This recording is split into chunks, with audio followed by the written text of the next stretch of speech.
Ola a todos, somos Gema, Daniela e Sofía e hoxe imos falar da biodiversidade. Aquí vos deixo o índice.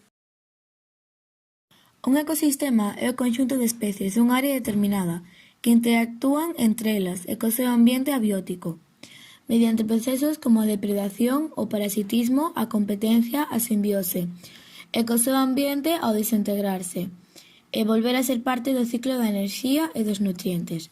As especies do ecosistema, incluindo bacterias, fungos, plantas e animais, dependen unhas de outras. Na diapositiva estades vendo as fragas, as carballeiras e os failanes galegos, como ecosistemas terrestres, e acuáticos a ría do Burgo, a praia de Carnota e a cascada do Ézaro. Agora imos a falar de que é unha cadea trófica e unha rede trófica. Nas imaxes xa tedes uns exemplos. Unha cadea trófica describe o proceso de transferencia de sustancias nutritivas a través das diferentes especies dunha comunidade biolóxica, no que cada unha aliméntase do precedente e o alimento seguinte.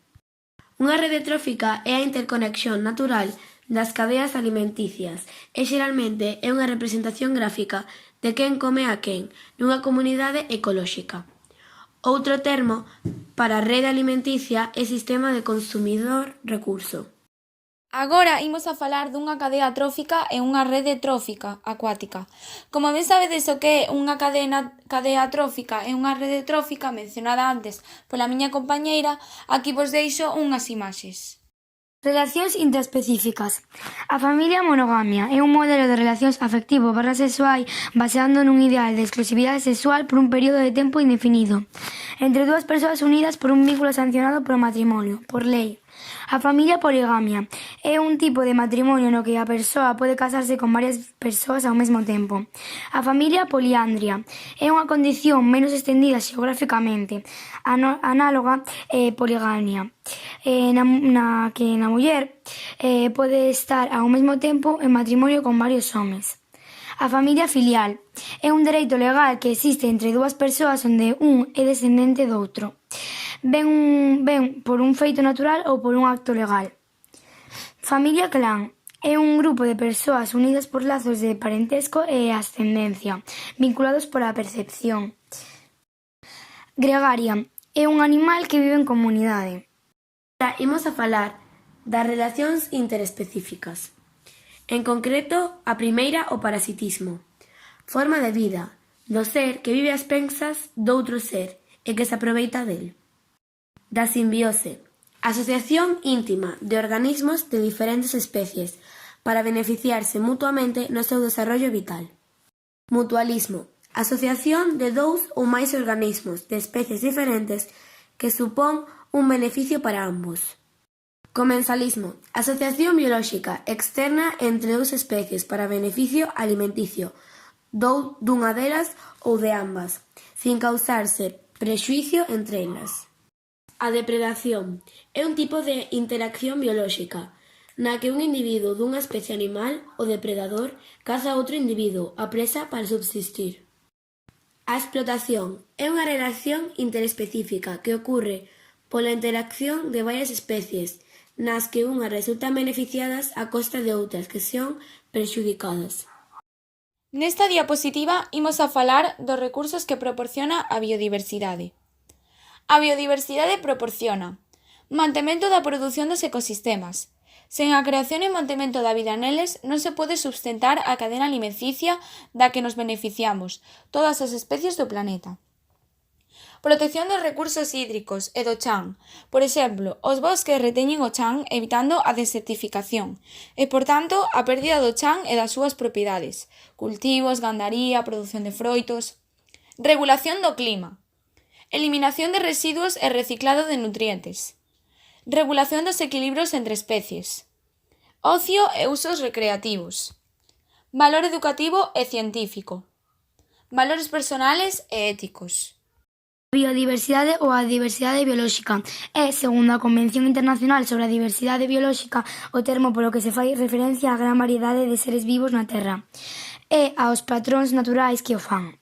O resultado de miles de millóns de anos de evolución segundo procesos naturais e tamén da crecente influencia das actividades do ser humano. Agora imos a falar das causas da perda da biodiversidade. A presión que durante os séculos exerceu o ser humano sobre os distintos compoñentes da biodiversidade modificou inevitablemente as características orixinais do medio natural. A magnitude e a intensidade desas modificacións sobre o espacio físico foi variable en función do momento histórico. Gran parte destas actuacións causaron un impacto negativo sobre o medio ambiente e a súa biodiversidade, que levou a que moitas especies, xenotipos, hábitats e ecosistemas se extinguisen ou caesen nunha situación de ameaza de maior ou menor intensidade. A continuación exponse unha lista das principais factores que intermellen na erosión da nosa biodiversidade. Fragmentación, modificación e destrucción de ecosistemas. Trátase da primeira causa de extinción de especies. Os ecosistemas máis fráxiles son os que máis padecen as consecuencias da alteración. Así, moitas zonas húmidas foron desecadas durante séculos polo home para convertelas en terras de labor.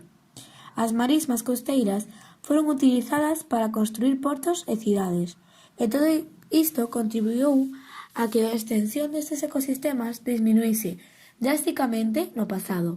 Así mesmo, a fragmentación dos ecosistemas naturais constitúe un dos problemas máis importantes na extinción das especies, posto que desta forma se eliminan os corredores biolóxicos, que actúan favorecendo o intercambio xenético interpoboacional e que se traduce no mantemento das especies. Introducción de especies exóticas invasoras, EEI. A introducción de EEI foi considerada pola Unión Internacional para a Conservación da Natureza, UICN, como a segunda causa da perda da biodiversidade, xusto por detrás da destrucción do hábitat. As voinvasións poden provocar a extinción ou redución da abundancia e ou área de distribución de certos taxóns, ademais de causar importantes alteracións na estructura e funcionamento dos ecosistemas.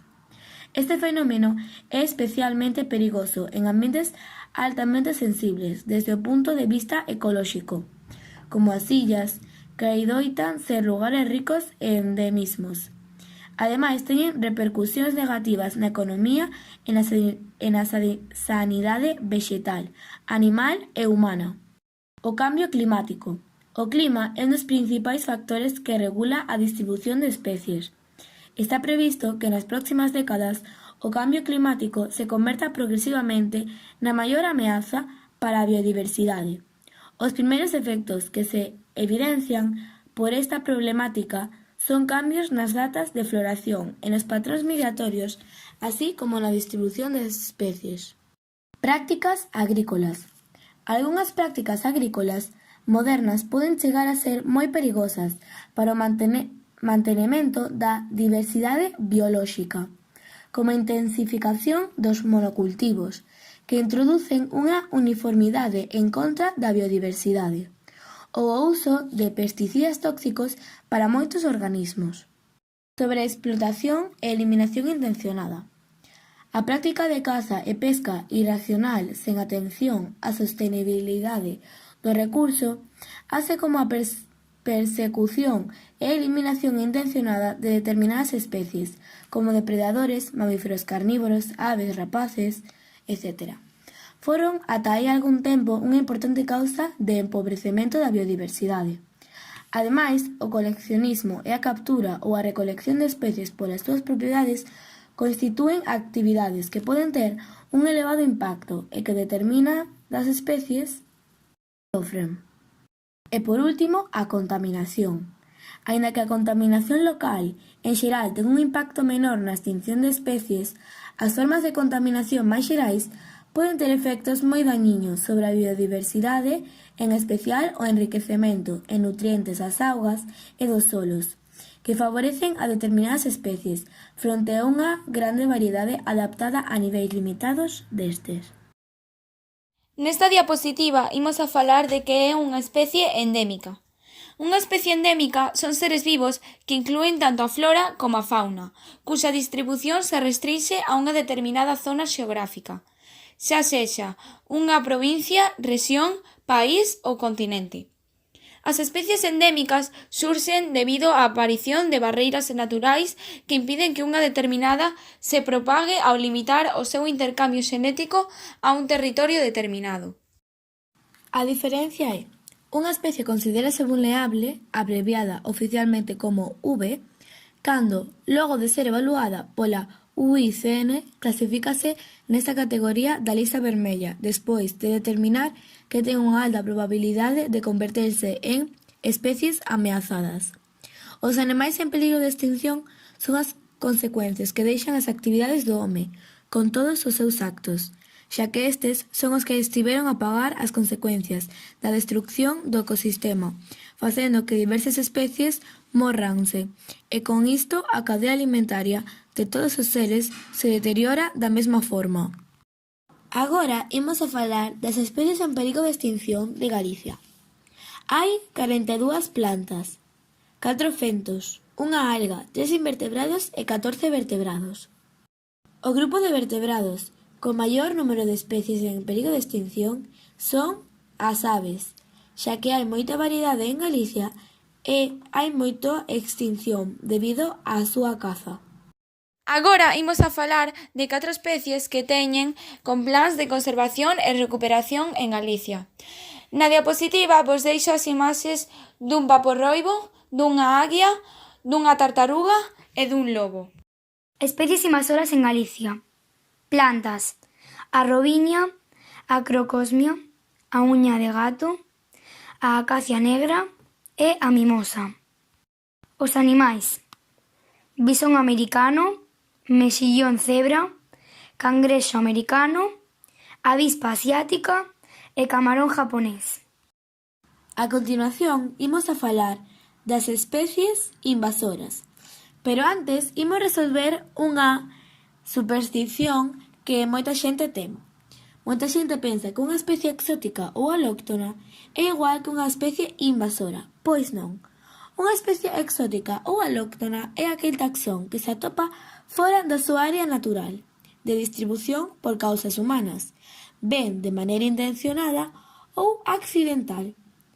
Inclúe calquera parte das ditas especies: gametos, sementes, propágulos, ovos, esporas, etc., que teñen capacidade para sobrevivir e perpetuarse no medio natural. Esta especie considérase invasora cando supón un perigo para a diversidade biolóxica orixinal, é dicir, cando constitúe un factor que ameaza os ecosistemas orixinais e a supervivencia das especies autóctonas. A primeira planta invasora da que imos falar é a eva da pampa. É orixinaria da América do Sur, Chile, Arxentina, Brasil e Uruguai. A súa expansión en Galicia é recente, sobre todo pola zona costeira, desde Tui ata Ribadeo. Por outras zonas está presente, aínda que máis raramente naturalizada. As áreas principais son as proximidades das cidades principais e o eixe da autoestrada do Atlántico, AP-9. Os problemas que causa. Está considerada como invasora en zonas alteradas e, en ocasións, en comunidades seminaturais e naturais. Ten a capacidade de modificación do hábitat, pola importancia da súa estructura vexetativa, e é posible que se trate dunha especie pirófita e colabore coa propagación de incendios e a colonización despois do lume. Esta especie propágase principalmente a partir dos miles de sementes que pode producir cada planta feminina e que son dispersadas a longa distancia polo vento. Propágase ademais de forma vexetativa, pola fragmentación da cepa. Posibles solucións. O control mecánico. O arranque manual é unha opción para o control desta especie, aínda que só sexa aplicable a pequenas plántulas. Para arrancar individuos adultos será necesario utilizar maquinaria e deberase retirar o rizoma para evitar o reabrollamento, o que tamén dificulta o proceso. No caso de utilizar esta técnica, hai que ter en conta dúas consideracións. Por unha parte, os operarios deben ir protexidos, xa que os bordos cerrados das follas poden causar lesións. Por outra, non se deben deixar as plantas arrancadas do terreo, xa que en condicións de humidade axeitadas, estas poderían enraizar de novo. Esta técnica vai necesaria dun grande investigamento en tempo e persoal. Control químico. Esta planta pódese controlar con tratamentos, con herbicidas, que conteñan glifosato en un 36%, diluídos a un 2%. As plantas deben ser pulverizadas, con aplicacións puntuais, ata que se atopen empapadas, pero evitando que cheguen a chorrear. Con estes tratamentos consíguese un control de ata un 90% o primeiro ano. A adicción de surfactantes nos iónicos eleva a eficacia do tratamento. De todos os xeitos, dado o gran porte que pode acadar esta planta, é difícil realizar unha aplicación realmente puntual. Os individuos adultos van a acadar 2 metros de altura e, polo tanto, a súa pulverización pode ter como consecuencia a derivada do herbicida, o que lles causaría danos ás plantas nativas. Non obstante, esa sensibilidade ao glifosato podería ser utilizada en combinación con control mecánico para evitar o reabrollamento, de tal maneira que se podería rozar unha poboación para, seguidamente, aplicar dunha maneira puntual o herbicida contra as plantas de pequeno porte. Control biolóxico. Na actualidade, non existen ningún axente contra esta planta, pero considérase que o enfoque máis adecuado é centrar as investigacións no descubrimento de cepas agresivas e especies de Fusarium. A segunda especie é a Crocosmia. É obtida a partir do cruzamento de dúas especies nativas de Sudáfrica. A C. aurea, Pape ex hoc, planch.xc.post-its, Baker, n.e.br, en Nancy, Francia, en 1880. Afecta a toda a zona costeira galega, máis abundante nas Rías Baixas, para o interior seguindo o trazado dos vales fluviais, como o Tambre, Eo ou Masma, e sobre todo o eixe Miño-Sil. Problemas que causa. Está moi estendida na costa, con comportamento claramente expansivo. Invade medios naturais, como as ameneiras, onde poden formar horizontes monoespecíficos, limitando outras especies autóctonas. Mecanismos de control. Esta especie é unha das plantas invasoras máis difíciles de controlar, especialmente cando se trata de eliminar poboacións extensas e establecidas. Neste caso, é unha tarefa que requerirá moitísimo tempo, anos, e un esforzo continuado. Control mecánico. O control mecánico de Crocosmia non é unha tarefa sinxela. A hora de retirar a planta será necesario escarabellar no solo ata sacar a raíz e os tubérculos de cada un dos individuos, algo que é preferible facer cando a terra este mollada, xa que será necesario eliminar a complexa masa de raíces fibrosas e bulbiños formada por a planta. Esta masa pode chegar a ter un tamaño considerable, co que dificilmente será retirada por completo nun só intento. En certos casos, sustituir a totalidade do solo pode ser unha opción. Outra alternativa é realizar segas repetidas á planta, nada máis reabrollar para intentar extenuar os bulbos. Control químico. Esta planta non é moi susceptible aos tratamentos herbicidas, xa que estes non se traslocan con moita efectividade aos seus rizomas e tubérculos. En Australia, permitise o uso en parques naturais de glifosato coa intención de controlala, así que é permitido aplicar o produto sen diluir no caso de fumigación puntual dirixida, spot, ou untando a planta. No caso de fumigación estándar, a dilución recomendada é de 1:70. Nun estudo realizado en 1992 por Santos en Hawái, observouse que aplicacións de Garlón ao 40% non tiveron ningún efecto sobre esta planta. Outra especie invasora é a uña de gato, que é orixinaria de Sudáfrica, a rexión do Cabo. invade toda a zona costeira galega. Problemas que causa. É unha especie en franca progresión, que ocupa zonas novas en medios alterados, costeiros ou con uso humano intenso. Forma un tapiz ininterrompido que cobre a un substrato e altera totalmente as condicións de insolación e o ciclo de nutrientes. Describíronse problemas na polinización por competencia. Mecanismos de control. O control mecánico. Carpobrutus edulis pode ser facilmente eliminado mediante retirada manual. Non obstante, xa que esa planta pode desenvolver raíces ou gromos de calquera nódulo, será imprescindible retirar todos os anacos do terreo. Ademais, como en moitos casos quedan restos da planta enterrados no solo, será necesario repetir a operación polo menos unha segunda vez. Poboacións densas poden ser retiradas mediante enrolamento, como se se tratase de placas de céspede ou rodais. Control químico. Esta especie pode ser controlada mediante tratamentos con glifosato ou en mínimo de 2%. A eficacia desta herbicida pódese ver incrementada coa adición dun 1% de surfactante co obxecto de romper a densa cutícula da planta. Tamén o uso da auga con pH ácido ou a acidificación artificial desta favorecen a súa eficacia. As plantas tratadas poden tardar varias semanas en morrer e tras varios meses podrían producir o reabrollamento de individuos aparentemente mortos, pero cómpre realizar un seguimento da zona.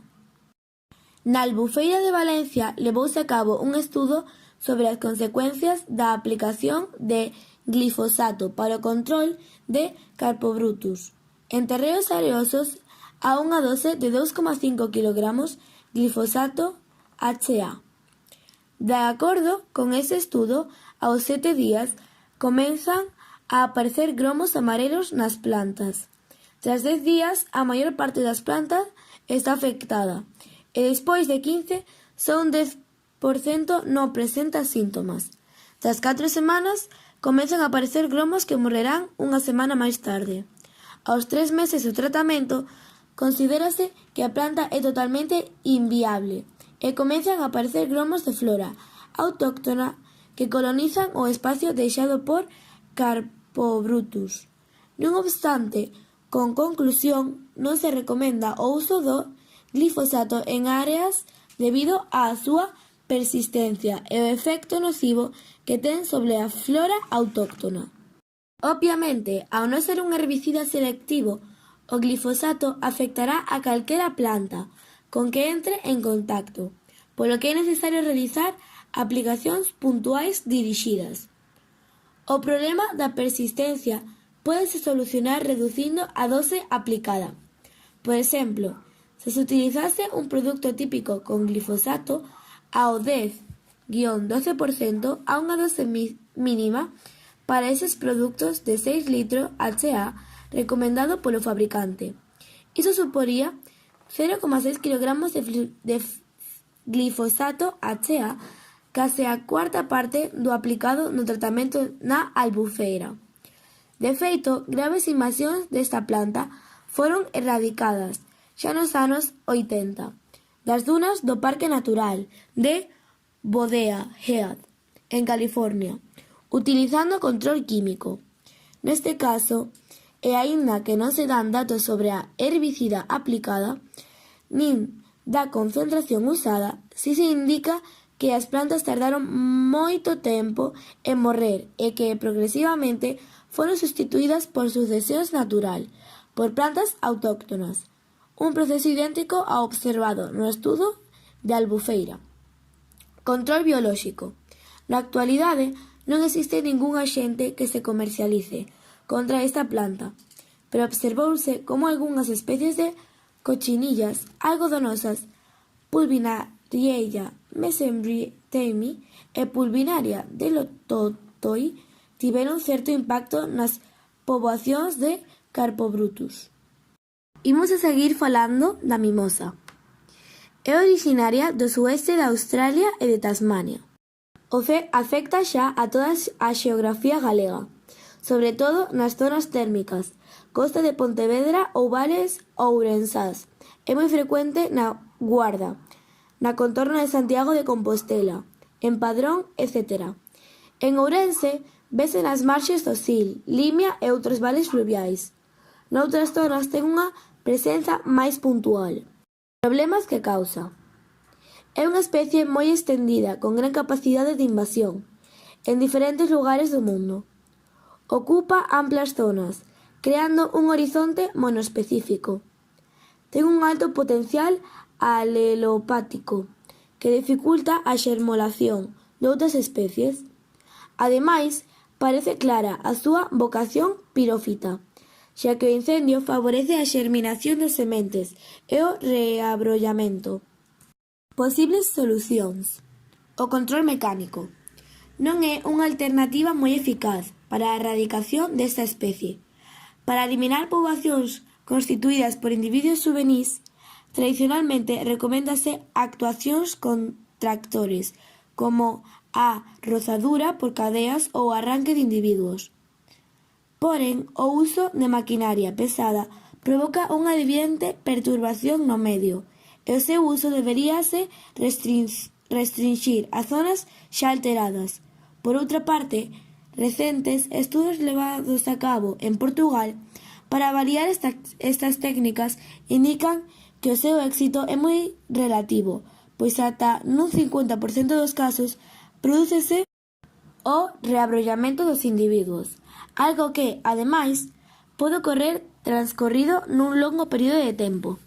Esa capacidade de reabrollamento non vai ser sempre a mesma, xa que depende do nivel de extensión ao que estea sometida a poboación e das especies de planta por que se atopen rodeada. Para evitar isto, recoméndase deixar algúns individuos na zona, o que vai inhibir o reabrollamento das árbores veciñas. Ademais, observouse que, tras eliminar mecánicamente poboacións de acacia, se produce un forte proceso de xermolación do banco de sementes. Isto, por unha banda, mingua o devantito banco, pero, por outra parte, obriga a un seguimento exhaustivo da zona para evitar a repoboación. Control químico. Existen moitas posibilidades de levar a cabo este control, e que van depender do tamaño da árbore. Contra individuos de troncos de hasta 15 centímetros, débese pulverizar a base da planta, ata os 30 centímetros, podendo chegar a unha altura superior en árbores de maior tamaño. Outra posibilidade é cortar o tronco e aplicar o máis axiña posible, 15 segundos, herbicidas contra o reabrollamento de tocos. Por último, nalgúns casos, pódese tratar de lle aplicar herbicidas ao solo nas proximidades do tronco, para eliminar plántulas e chupóns. Resultaron efectivos tratamentos de tricoprid ou clopiralida. Para unha maior eficacia, débese aplicar un tratamento foliar durante o período de maior crecemento da planta. Control biolóxico. Numerosas especies de acacias foron ou están sendo obxecto de plans de control biolóxico en Sudáfrica. Os axentes que máis se utilizan son eliminadores de sementes como Melantherius selbulus, Melantherius ventrais, Melantherius maculatus, Melantherius acaciae. As larvas destes gurgullosos aliméntanse das sementes que as árbores están producindo, chegando a destruir ata un 90% delas. Así, poderíase eliminar o banco de semente, coa certeza de que non se rexenerara. Tamén se reduce a aparición de novos individuos e evitarase a dispersión da planta en zonas non invadidas. Avespas formadoras de bugallos nas flores, Trichilogasters acacielogynfoiliale. Esta avespa deposita ovos nos abrochos que darán lugar a bugallos, en vez de a inflorescencias típicas.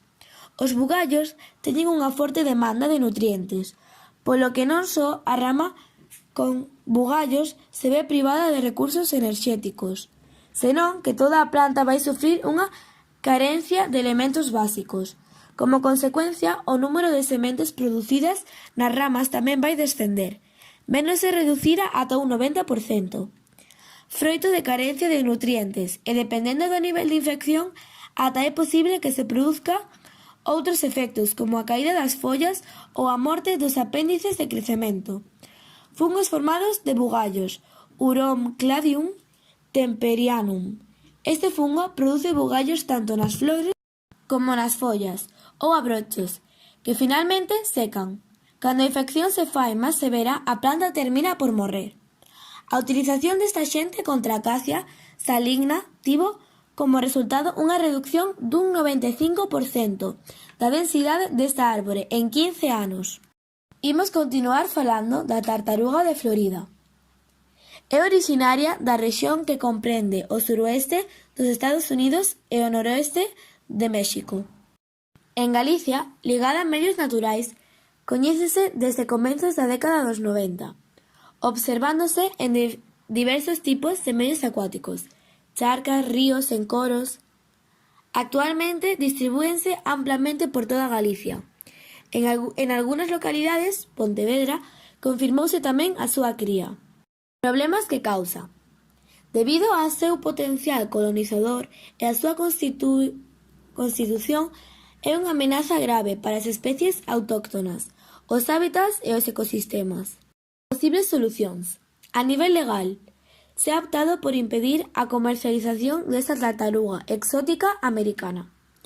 Primeiro, prohibindo a importación de exemplares da tortuga de Florida ao territorio español, e despois incluyendo a todas as subespecies de Trachemis scripta no catálogo español de especies exóticas invasoras, así como tamén quedan incluídas neste catálogo as 4 subespecies de tartaruga pintada, Chisensis picta, Picta, Belli, Dorsalis e Marginata. A nivel persoal, se recomenda que todos os propietarios que poseen unha destas tartarugas de auga doce como mascota que non a liberen ao entorno natural, si quere desfacerse dela, sino que a entreguen a algún centro especializado na conservación de animales salvaxes. Existen refugios animais, algúns de elos especializados en reptiles, como os CREA, de cada provincia, Centro de Recuperación de Especies Ameazadas, que se fan cargo de estes animais. Os biolóxicos exercen campañas de erradicación para controlar a tartaruga de Florida, xa que se recomenda a súa eliminación dos entornos naturais, polo risco de ameaza que a fauna supón, sobre todo para as especies de Galápagos ibéricos. Vamos continuar falando do cangrexo americano. A zona de orixe do P. carcli é a costa do Golfo de México de Estados Unidos, desde o norte de México ata Florida, e tamén hacia o interior polo sur de Illinois e Ohio. Exténdese xa por toda Galicia prácticamente. Está presente tanto en ríos como en charcas, ou depósitos de auga, como canteiras incluso. Problemas que causa. As especies invasoras, en xeral, están actuando e disminuindo a biodiversidade. Compiten de distinta maneira, con especies autóctonas integradas na función dos ecosistemas. Que este é unha charca non quere dicir que este aislado, como chegou tamén sale por outros lados. Este cangrexo actúa dun modo directo sobre a vexetación, pudindo alterar a rede trófica dependendo dela, e sobre todo en algúns anfibios e reptiles, disminuindo a súa poboación hasta os límites para a súa desaparición. Tamén se sostén que pudo ser transmisor dunha enfermidade denominada tularemia, causada por Francisella tularensis, que afecta aos mamíferos, ás aves e incluso aos humanos. Estáse utilizando algúns métodos prácticos para o control das poboacións do cangrexo roxo americano. Entre eles, por exemplo, extraccións periódicas, capturas mediante nasas ou reteles, construcción de diques de contención. Tamén se han intentado combatir o crecemento da poboación da especie Procambarus carcli coa introdución dun competidor foráneo, dun mismo orixe xeográfico e resistente ao hongo. O cangrexo xeral, Pachyphastacus leniasculus. Esta especie presenta características moi similares á especie autóctona Autropotamius pallipes, pero a diferenza deste é resistente ao hongo, tras a súa convivenza durante miles de anos co cangrexo vermello americano nas súas áreas de distribución natural. O cangrexo xeral é definitivo como homólogo ecolóxico do cangrexo autóctono de Europa e, por tanto, de España, xa que é capaz de ocupar o nicho ecolóxico de este e realizar os procesos similares en canto ao mantenemento do benestar dos nosos ecosistemas. Se introdujo coa intención de crear un efecto barreira. O cangrexo vermello americano debido á competitividade equitativa en términos intraespecíficos. Actualmente, a súa distribución en Europa é case similar á do cangrexo vermello americano. Esta solución presenta un inconveniente moi importante, xa que, aunque é resistente ao hongo, tamén é portador, polo que a recuperación do cangrexo autóctono non tendrá beneficios, nin a corto nin a largo prazo. Agora imos a falar do bisón. É originario de América.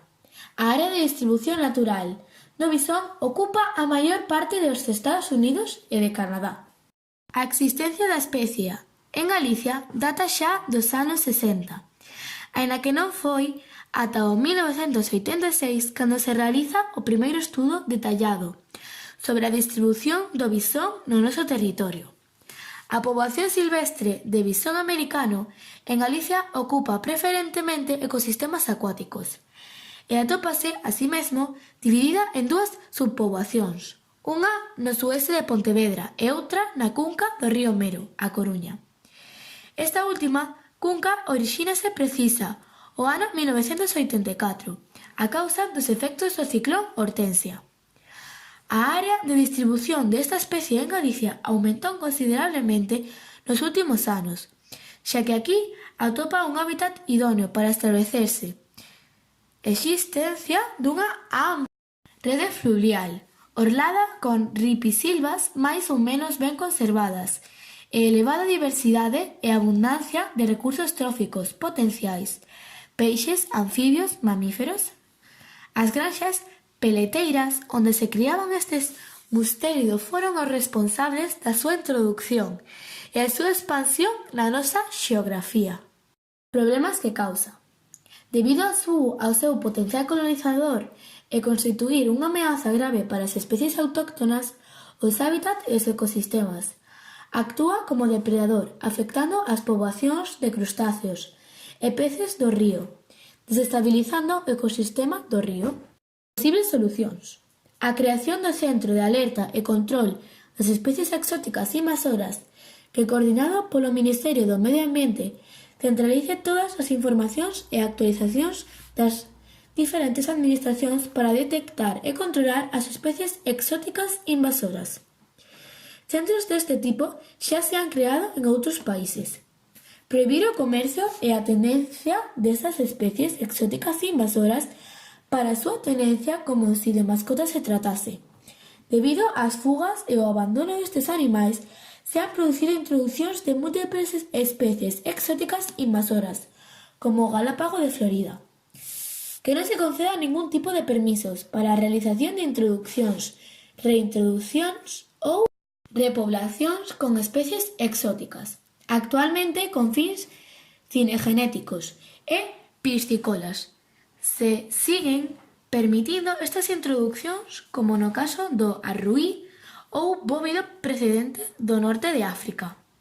Que se proíba a construcción e se clausuren as existentes granxas ou instalacións da cría de especies exóticas existentes no noso país. A existencia destas instalacións han vindo provocado a fuga ou liberacións intencionadas destas especies, especialmente no caso do bisón americano.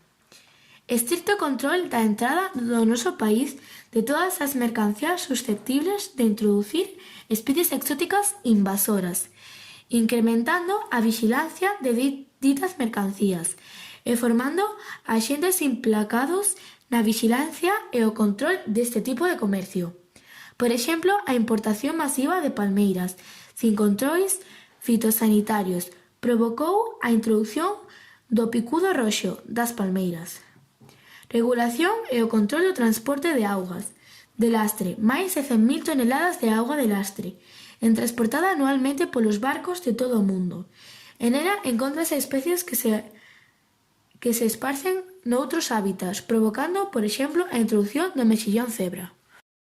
E por último, imos a falar da velutina ou a vespa asiática. Encóntrase no continente asiático, dende o norte da India ata as montañas de China. A colonización da velutina comezou na Mariña e no Baixo Miño, e a partir desas dúas zonas, nas que todavía hoxe continúa tendo unha presencia moi intensa. En pouco máis de 3 anos, hase estendido por todo o litoral. Esta especie prefire hábitats próximos á costa e tolera mal a altitud, razón pola cal é extraño encontrar os seus nidos en costas superiores aos 600 metros. De feito, hasta este ano a provincia de Lugo solo se había visto afectada en su área litoral e en Ourense a súa presenza era meramente testimonial en dous municipios da súa franxa occidental. Sin embargo, este ano xa se ha detectado asentamentos da velutina nunha treintena de concellos do interior de Lugo e da provincia de Ourense, aproveitando os recursos dos ríos. Na provincia de Pontevedra solo quedaban libres de velutina os ayuntamentos de Agolada, Lalín, Rodeiro, Dozón, Forcarei, Cerdedo, Campo Lameiro e Cuntis, e crecente dun litoral de 62. En A Coruña, por a súa parte, de entre 93 municipios non se han descuberto colonias de velutina en 8 concretamente os de Finisterra, Dumbría, Mazaricos, Laxe, Vedra, Ribeira, A Pobra e Mañón. Problemas que causa. Debido ao seu potencial colonizador e o que constituye unha amenaza grave para as especies autóctonas, os hábitats e os ecosistemas. Ademais, afecta directamente a nosa especie autóctona da abella. Posibles solucións. Mentras como medida a corto prazo a presidenta de AGA ha apostado pola capturar as reinas da avispa asiática na salida do inverno, unha solución na que Miguel Méndez ve dificultades polo letargo. Este último apoia unha solución de base de destruir os nidos destas avispas e rechaza de calquera outra solución. A continuación, imos a falar Agora vamos a falar do Parque Nacional que hai en Galicia. Un parque nacional é unha categoría de área protexida que goza dun determinado status legal que obriga a protexer e conservar a riqueza da súa flora e da súa fauna. En Galicia temos un, que é a Praia de Rodas, nas Illas Cíes. As Illas Cíes está composto polas illas de Monteagudo, Faro e San Martiño, e os illotes de Agoreira, Penela dos Miños, Carabelos e Ruzo. Destaca pola súa importancia xeomorfolóxica e biolóxica. O complexo formado pola barreira da Praia de Rodas que actúa de fonte natural entre as illas de Monteagudo e Faro, dando lugar á formación de o Lago de Cíes, que sirve de refuxio e lugar de crías de peixes e outros animais acuáticos. Parques naturais. Neste momento, Galicia ten declarado 6 parques naturais: Fragas do Eume, Corrubedo e Lagoas de Carregal e Vixán, na provincia de Coruña, o Invernadeiro, Serra de Enciña, na Lastra, Baixa Limia, Serra do Xurés, na provincia de Ourense, e Monte Aloia, en Pontevedra. Esta figura de protección ten en conta a beleza das súas paisaxes e dos seus ecosistemas, entre outras consideracións como a da escasa ocupación humana. Uns valores educativos e científicos merecedores de protección. Agora imos a falar das zonas Ramsar. Son zonas húmidas, que no territorio galego están recoñecidas un total de 5 zonas. O Complexo Intermareal de Umia, o Grove. A Lanzada, Punta Carreirón, en Lagoa Bodeira. Rías de Ortigueira, en Ladrido. Complexo das Praias, Lagoa e Duna de Corrubedo. Lagoa e a Real de Valdoviño e o Río do Eo. Agora imos a falar de que son as reservas da biosfera. As reservas da biosfera son territorios cuxo obxectivo é armonizar a conservación da diversidade biolóxica e cultural e o desarrollo económico e social a través das persoas coa natureza. Establécense sobre zonas ecolóxicamente representativas ou de valor único, en ambientes terrestres, costeros e mariños nos cales a integración da poboación humana e as súas actividades coa conservación son esenciales. A zona estepa é unha categoría de protección de carácter europeo e está otorgada a áreas naturais de especial relevancia para a conservación das aves, particularmente as que están ameazadas de extinción. Temos a Limia en Ourense, os Ancares do Courel en Lugo, Baixa Limia, Serra do Xurés en Ourense, Complexo Intermareal Umia o Grove en Pontevedra, Complexo Litoral de Corrubedo en A Coruña, Costa da Marilla Occidental en Lugo, Costa da Morte en A Coruña, Espazo Mariño da Costa da Morte, Espazo Mariño da Costa de Ferrolterra, Valdoviño, Espazo Mariño das Rías Baixas, Galicia, Espazo Mariño de Punta Candeira, Ría de Ortigueira, Estaca de Bares, Esteiro do Miño en Pontevedra, Ferrolterra en Valdoviño, A Coruña, Illas de Ons en Pontevedra, Illas Cíes, Pontevedra, Pena Trevinca en Ourense, Ría de Foz en Lugo, Ría de Ortigueira e Ladrillo en A Coruña, Ribadeo en Lugo, Serra de Enciña de Lastra en Ourense, Cepa Banco de Galicia. Aquí os deixo uns poucos nas imaxes da diapositiva. Aquí vos deixamos a biografía. Grazas pola vosa